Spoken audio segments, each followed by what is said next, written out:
In 2012, UPO celebrated its 50th anniversary of service to the Washington, D.C. community. And in commemoration of that accomplishment, the UPO Inspire Foundation began hosting a public policy forum focused on various social issues and topics and how they impact our city and indeed the country as a whole. The forum has been so successful that they've now become a permanent fixture for the Inspire Foundation. What's going on here around the country? Let's set the context a little bit. I mean, we have this back to the city movement that's occurring, I mean, right? For basically 4 decades, we had people leaving the inner city, going out to the suburbs. And in the last 20 years, we've actually had people coming back. So in the 90s, New York, Chicago saw an increase in population. You all know in the district, right? In the last 10 years, there's been a 5.2% population increase. And that has spurred on gentrification gone wild, right? I mean, you see it right here in this city. But areas that were low and moderate income, majority, minority, are redeveloping around the core periphery of the central business district. And like I said, this is happening all over the country. So it's happening in Roxbury, it's happening in Harlem, it's happening here in Shaw U Street, the Hill District in Pittsburgh, Bronzeville in Chicago, 18th and Vine in Kansas City, South Central, Treme in New Orleans. So I mean, this is what I've coined the new urban renewal. It's easy to look at, was the tearing down of public housing sites that caused this changing dynamic that's occurred here in DC. And quite frankly, nothing could be further from the truth.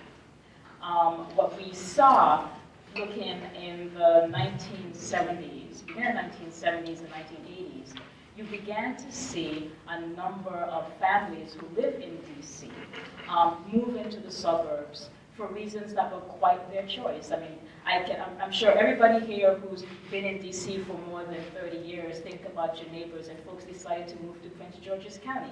You got more for your money. And that was voluntary, so let me begin with that as a fact. The other is that a lot of the dynamics in housing in DC, and I think our first presenter spoke to it, is that when we have subsidized housing, it's the one true thing, right? It's the one constant. So we have currently 8,300 units of public housing, right? It is the one source that I know, that you know, low-income families can live as long as that housing is there.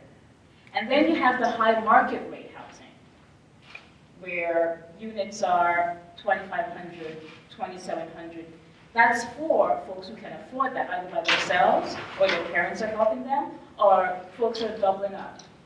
It's that middle band. It's that middle band of rental housing has not been subsidized, that's privately owned, that we have seen some shift in the housing market. The current market rent for a 2-bedroom apartment in DC is $1,400 a month.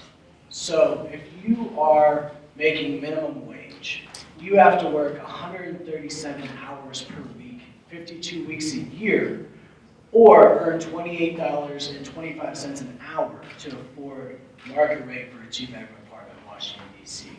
So what this does is it's ballooned the people need subsidized to live in D.C. So the subsidized housing wait list is, become ballooned because of this out of control market. Right now there's about 70,000 people on that wait list. So what you need when you have a situation like this is subsidies. You need subsidies for a lot of people because people have to be able to make up what they earn every month and what they can afford to pay in rent. There needs to be a way to make that gap up. Like I said, we don't have any subsidies available. Because we don't have any subsidies available, last year we saw that lead to an explosion in family homelessness. There is a solution to this intersection of displacement, poverty, and development. And it requires some reframing around something in policy link that we call equity. And I'll say a little bit more about that. And two, that I agree that it's more than just about housing. That solution is more than just about housing. And I would submit to you that we need to think about transportation. If you talk about the two expenses that come out of a household budget, that are the ones that are the most burdensome, it's housing, and very close second is transportation. And depending on where you live, depending on your zip code, transportation is number one, and housing is number two. And I'm going to tell you from a developer standpoint, anybody who ever thought that in Noma, that 4 people were coming back was losing their mind.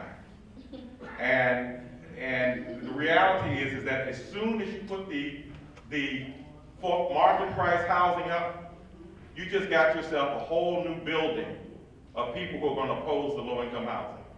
And that's been that case all across this country forever. It is not unique to DC. We have a lot of work to do. We have a lot of effort to put into this. And UPO is going to be engaged in creating some of those solutions and dealing with some of this public debate on this issue.